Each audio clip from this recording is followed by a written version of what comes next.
How we doing, guys? It's Dino here from Fundamental Guitar. Today's lesson is going to be Moses by Coldplay. There's a lot to get through, so let's get straight into it. We want to change the tuning to begin with. We want E, A, D, G, A, E. So we want to change the second string, which is the B string, from a B to an A. So we want E, A, D, G, A, E, right? So that's the only change there. Once you've done that, slap the capo on the second fret. Make sure you don't drag or bend any of the strings out of place. And we're good to go. I'm going to play and sing the first verse so you hear how it sounds, and then we're going to go into the lesson from there. Come on now, don't you want to see this thing that's happening to me? Like Moses, his power over sea. So you've got power over me. Right, there we go. That's the verse. 3 chords, 4 bars, repeated over again. That 4-bar progression will give you your intro, verses, instrumental sections, bridge and outro. So let's have a look at it. Let's break it down. First chord is going to be an A5. So you're going to play that for 1 bar. Then second chord is going to be E minor add 11. We're going to play that for 2 bars. And the third chord is going to be D add 9, 11/A.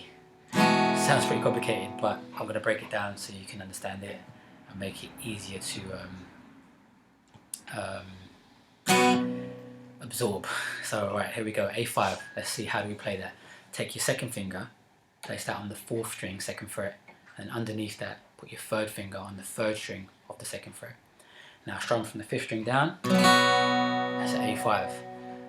To get to the transition to the next chord, E minor 11, just move those fingers up a string each, and now strum from the 6th string down, that's your E minor add 11. So that's pretty simple, right? That shape there probably looks quite familiar. That's how we play an E minor in the first position.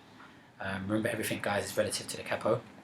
So you might be thinking, where's this add 11 come from? Well, remember, we changed the tuning, so now we've got an A in the chord, which wouldn't normally feature. So where did that, A, why is it 11? Well, A is the 11th note in the scale of E, and we've added that note into the chord, so we've got E minor add 11.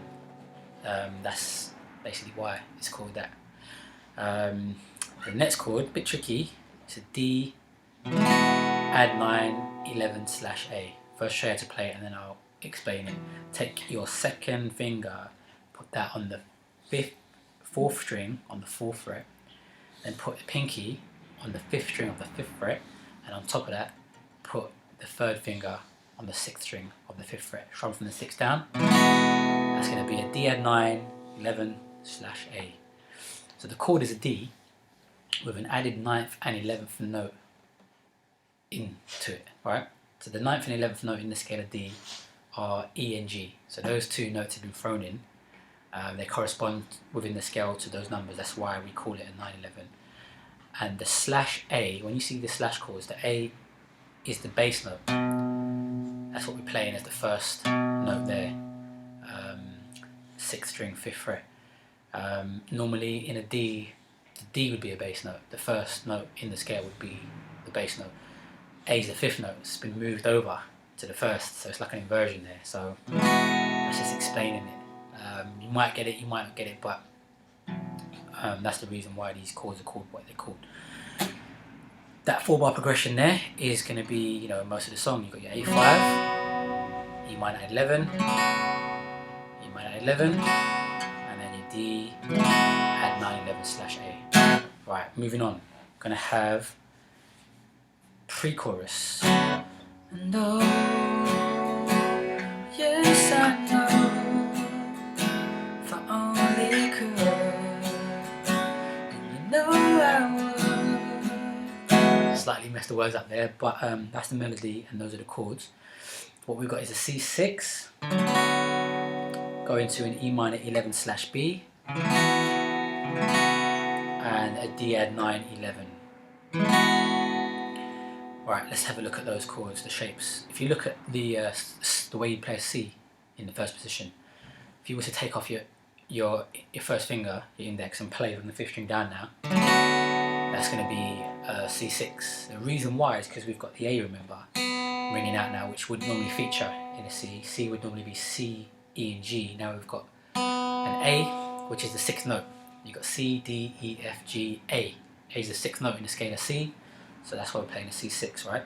I'd say rather than play it with your 2nd and 3rd, play it with your 1st and 2nd. So it's going to be 1st finger will be down the 4th string, 2nd fret. 2nd finger will be in the 5th string on the 3rd fret. From the 5th string down, that's your C6. 2nd chord is going to be E minor 11 / B. To get that, you want to take your 1st finger, put it on the 5th string of the 5th fret, and your 3rd finger on the 6th string of the 7th fret. Strum from the 6th string down, E minor 11 / B. May sound familiar because in the verse we were playing an E minor add 11. So now this is the same chord but with a / B, because that bass note, that's a B. So we've got a B in the bass. So take that bass note out and play, that's your E minor 11. Now play the E minor add 11 that we played in the verse. It sounds exactly the same. It's slightly different tonal quality because we're playing in a different part of the neck, but that's an E minor add 11 with the B in the bass now. E minor 11 / B. And the 3rd chord is going to be a D add 9, 11. So take your 1st finger, put that on the 4th string, 4th fret. 2nd finger, 5th string, 5th fret. From the 5th string down, D add 9, 11. Again, sounds familiar. In the verse we were playing a D add 9, 11 / A, which would have just been the same chord but with the A on top. The A is the 1st note, so we're just eliminating that and playing from the 5th string down. That's your D add 9, 11. That's the pre-chorus. And for the chorus now, we're going to be using the C6 and the D add 9, 11. So pretty simple, the same shape.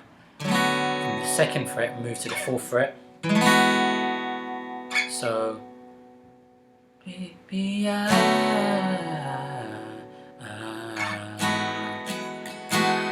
baby,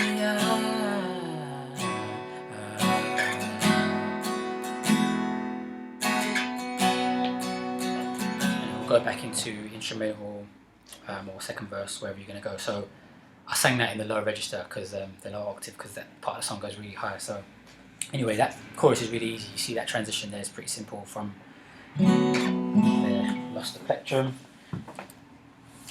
And the last part of the song, guys, is going to be the outro. Same as the intro and the verse, same chords, repeated over and over again. But then right at the end, he ends it off with a slightly different chord progression. He's going to use a C6, D add 9, 11, which is what we use in the chorus. And then he's going to end it with an E minor add 11. We'll play in the verse. So there we go.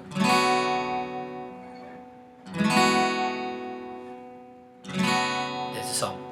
There we go. Just to wrap it up, I'm going to go into the strumming pattern that I was using, because that's kind of like going to get the song sounding like how they play it. What I'm doing is your classic pop strum. Down, down, up, up, down, up. Up, down, up, down, down, up. Up, down, up, down, down, up. Up, down, up, down, down, up. Up, down, up. But I'm throwing in that mute, that palm mute there, that kind of chuck. What you're doing is you're like karate chopping the strings just behind the sound hole here. So down, down, chop, up, down, up, down, chop, up, down, up, down, chop, up, down, up, down. That's the whole song, guys. Hope you enjoyed the lesson. Give me a shout if you've got any questions, and I shall see you again soon.